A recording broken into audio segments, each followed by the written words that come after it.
What's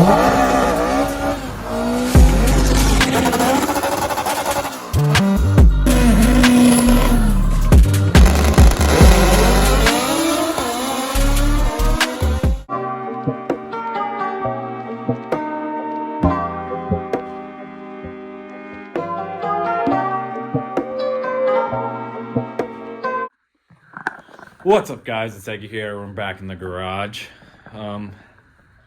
It's taking me way too long to make this intro. And this is what happens when I take breaks and I can't do my intro right and I start overthinking things and I don't like the way it came out. But anyways, I'm just gonna get right into it because, like I said, fourth time making this. Got some rotary parts all over the place because my dad's rebuilding a motor or doing a motor for a customer. Or motors, I guess, or engines, whatever you want to call them. But got the hole done in the header.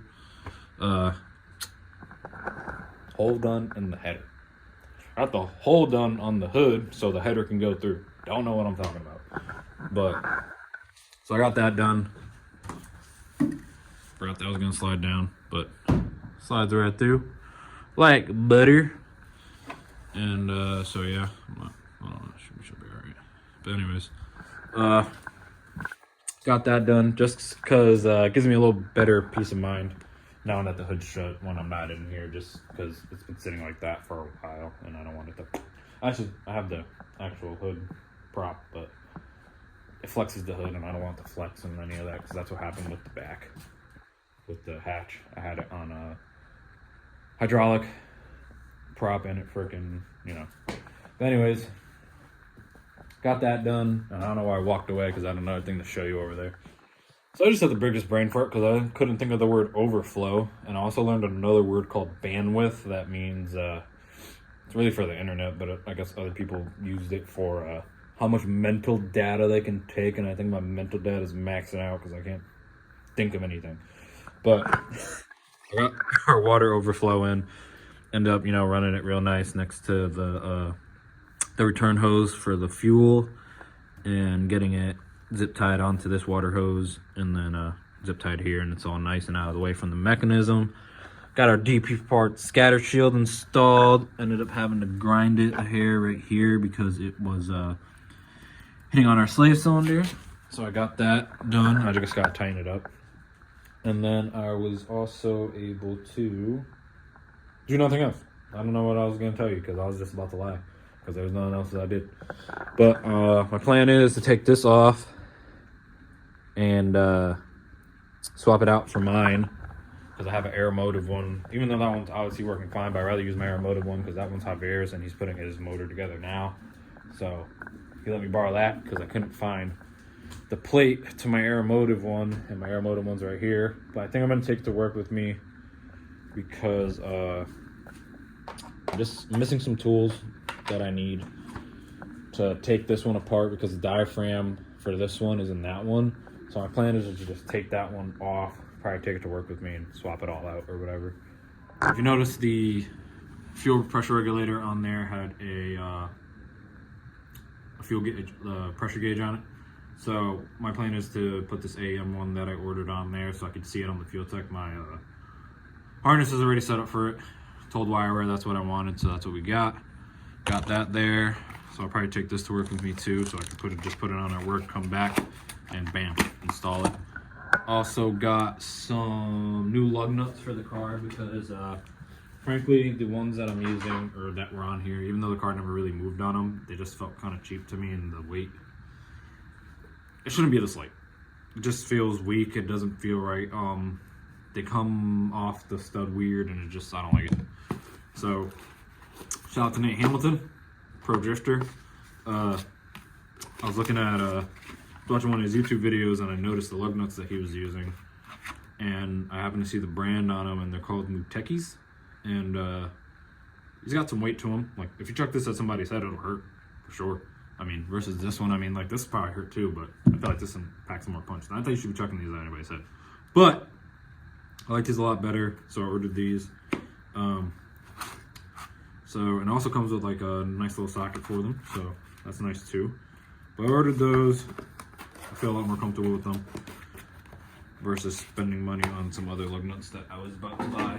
But anyways, so I got those, and I was also thinking of also upgrading the hardware on the bead locks, just because, you know, since we're not going racing anymore, it just makes more sense at this point.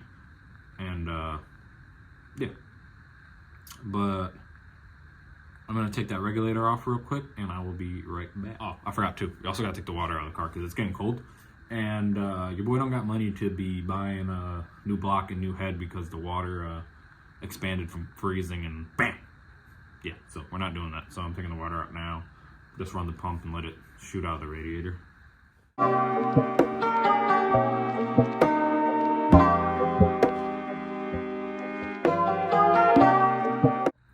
Alright, so I took the little cap off the bottom down there, and as you can hear, it's draining the water out. I ran the pump for a little bit, the water pump for a little bit to get like most of the water out, but just letting it drain out right now. And I was looking, and for some reason we don't have any 1/4-inch ratchets in this garage. So some of the bits for the Allens on that are 1/4-inch. So what I'm gonna do, I'm gonna take it to work with me, and then you'll see me magically reappear in the garage with the pump all back together and ready to go. I mean, not the pump, with the regulator all set and ready to go. So I will be right back. Alright guys, so as you can see, got my regulator on there. Ended up taking them both apart, the one Javier's and mine, because I thought my diaphragm was in that one, and it ended up not being in it. And I had to do some research to double check because there were some slight differences on the diaphragm and all the springs and stuff. But that's the original diaphragm. I guess when I saw him take it apart, I thought he switched them, but he didn't. He was just checking to see if they were the same style or whatever. I don't know, but ended up being the right one. So I put it back together, and I got all my fittings swapped over, got my lines on, got my AEM sensor on, all plugged up already. But Javier or either Kaya or Javier, I need them to program it to the car so I can read it, or to the fuel tech, so I can read it on the fuel tech. Because I think if I turn it on now, it's not gonna, and I have to regulate it again or adjust it to the proper PSI that we had before, which was 50. But got the wire in, zip tied it here and here just to keep it out of the way. I'll probably throw another zip tie here, but I didn't record it because when I got home, my dad was with a couple of his buddies. Like I said, he's working on a rotary right now, so I wasn't able to record because, you know, they're talking to me. We're talking shop or whatever you want to call it, and you know, I'm telling them how fast my my K is versus that Dorito motor that needs a lot of work. But yeah, so we did all that, got that done, and now it's nice. I got it done real quick. I can never talk right, but I got it done real fast. You know, checked that it didn't leak. You know, ran the pump and everything. It's all nice and dry, no leaks anywhere. Gonna end up replacing these screws or something else. These are just holding it for now. But yeah, I got that done while I was watching some World Cup, and that's probably why my phone's dying, so that's why I'm trying to make this super fast. But I wanted to give you guys an update. You know, we got a lot of stuff done. Like I said, we got the overflow done. We swapped out that's something I wanted to do. And then trying to think what else we gotta do. We still gotta do a traction bar, and we still gotta do a couple other things, and I got to go pay and pick up the trailing arm so we could do that. And then like I said, I want to have this car nice and prepared for 2024, and I just want to be ready as soon as the track opens. We open the door and we go test, and we go do what we got to do, because I do not want to take this car to an event, like a proper event, like eliminations, where I'm really racing somebody, and then, you know, go and test it and stuff like that, because the 9 times out of 10 does not go well. So anyways, I'm gonna go inside. It's cold. It's like dropping below 40, which I'm super glad I took the water out last night, because I woke up this morning and there was already frost on top of the cars, and I was like, oof.